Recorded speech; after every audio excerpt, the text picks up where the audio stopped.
అందరికీ నమస్కారం అండి. బాచీరావు ఏఐ ఆస్ట్రో సెంటర్కి వెల్కమ్ అండి.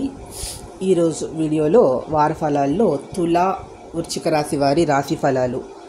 చిత్తా 3-4 పాదాలు, స్వాతి 1-2-3-4 పాదాలు, విశాఖ 1-2-3 పాదాల వారు ఈ తులారాశిలోకి వస్తారు. ఈ తులారాశి వారికి అధిపతి శుక్రుడు. వీరన్నీ కూడా సమంగానే తీసుకుంటారు, మంచి చెడు కూడా. వీరికి ఏకాగ్రతగా ఉండడం అనేది చాలా అవసరమైనటువంటి విషయంగా చెప్పాలి. ఏ పని చేస్తే శ్రద్ధగా చేయాలి. దైవబలం అయితే వీళ్ళని కాపాడుతూ ఉంది. ఏదైనా సరే వీళ్ళు ఏదైనా ఒక పని చేయాలనుకున్నప్పుడు 1-10 సార్లు ఆలోచించి చేస్తే చాలా మంచి జరుగుతుంది.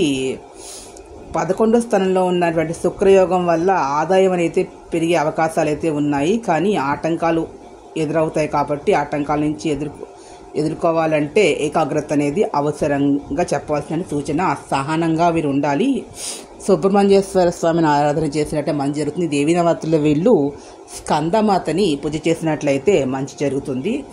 అదేవిధంగా వృశ్చిక రాశి వారు తీసుకుంటే విశాఖ 4వ పాదము, అదేవిధంగా అనురాధ 1-2-3-4 పాదాలు, జ్యేష్ఠ 1-2-3-4 పాదాల వారు వృశ్చిక రాశికి చెందుతారు. వీరికి అధిపతి కుజుడు. వీరు సహజ సిద్ధంగానే వీరు కుజుని యొక్క లక్షణాలు అనేవి ఎక్కువగా ఉంటాయి. చాలా పట్టుదల కలిగినటువంటి వారిగా ఉంటారు. ఏ పని చేసినా వీరు దీర్ఘకాలంగా ప్రయత్నం చేసినట్లయితేనే సానుకూల ఫలితాలు లభించే అవకాశం ఉంది. అంతిమంగా విజయం లభిస్తుంది. వీళ్ళు శుభవార్త వినే అవకాశాలు ఉన్నాయి. ఉద్యోగ జీవితంలో లాభాలు ఉన్నాయి. శత్రువులు మిత్రులుగా మారే అవకాశం ఉంది. కానీ ఓపిక, సహనం అని వీరు ఇష్టదేవాన్ని పూజించినట్లయితే మంచి జరుగుతుంది. దేవీ నవరాత్రుల్లో వీరు అమ్మవారిని ఆరాధన చేసినట్లయితే దుర్గాదేవిని మంచి శుభ ఫలితాలు జరుగుతాయి. వీరు అమ్మవారికి 7 ప్రదక్షిణాలు చేసినట్లయితే మరింత శుభ ఫలితాలు జరిగే అవకాశం ఉంది. Please subscribe my channel. Thank you to all.